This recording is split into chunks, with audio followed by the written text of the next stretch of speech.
As the beginnings of the First World War struck fear into the hearts of the world's peoples, ships were enjoying undeniable growth. They even became important allies in a particularly grueling battle. It's the NS Savannah we'll be talking about in the rest of this video. She's a symbol of the use of nuclear energy in navigation. So, what is the real story behind this extraordinary ship? The origins of the NS Savannah are much simpler than they seem. Initially, nuclear propulsion seems to have been used exclusively for merchant ships. What's more, the NS Savannah takes its name from the first steamship to cross the Atlantic. As a result, the historical significance of this vessel is very impressive today. After the Savannah was decommissioned, a naval museum decided to put it on public display. Thus, it became an American historic monument. But what about today? The recent discovery of her wreck in New York State could well change the course of events. Is there any future for this ship? What are the Savannah's real powers?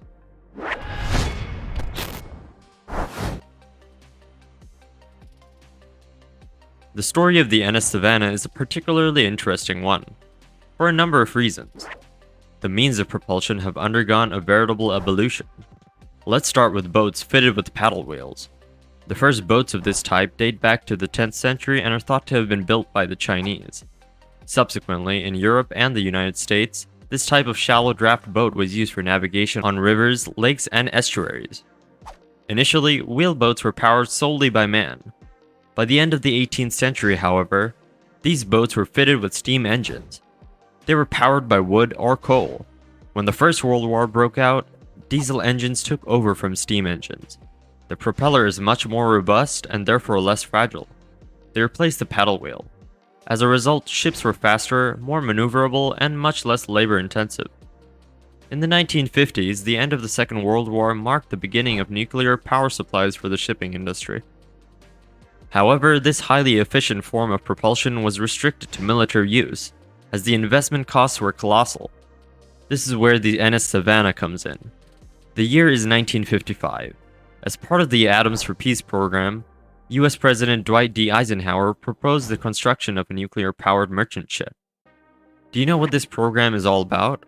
It aims to promote the peaceful use of nuclear energy. In 1956, the NS Savannah project was born out of a correlation between the Department of Commerce, the United States Maritime Administration, and the United States Atomic Energy Commission.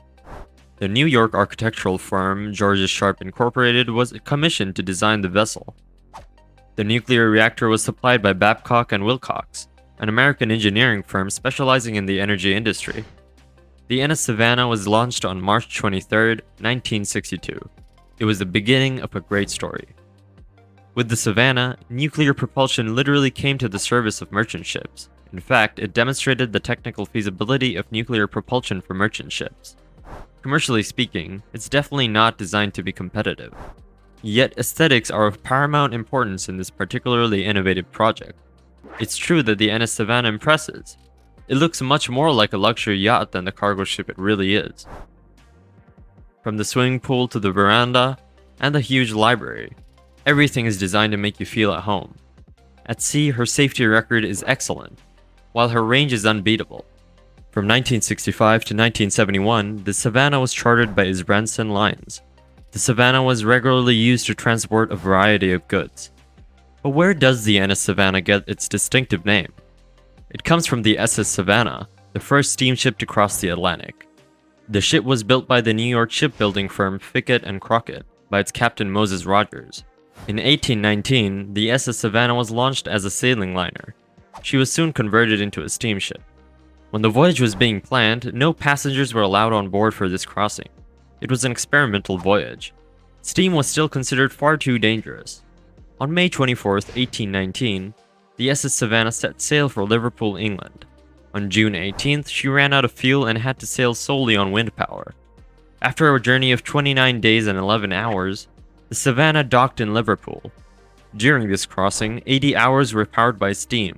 Of course, it will take years for steamships to become economically viable, but this crossing proved that a steamer could cross the ocean. The SS Savannah was also the first steamer to ply the waters of the Baltic, visiting Denmark, Sweden, and the port of St. Petersburg. Thus, the ancestors of the NS Savannah are of great historical significance. This ship could only live up to its history.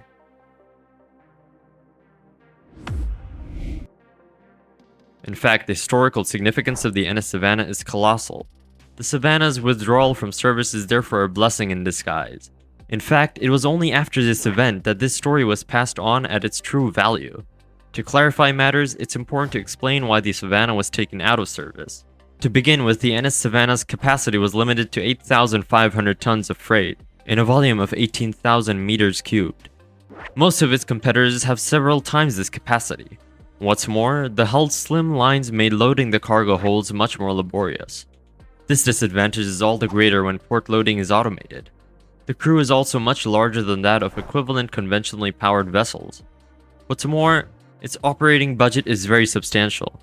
It includes a special organization for the passage of the NS Savannah through ports. It also includes a specialized shipyard facility for repairs. Unfortunately, for all these reasons, it was impossible for the Savannah to achieve commercial success.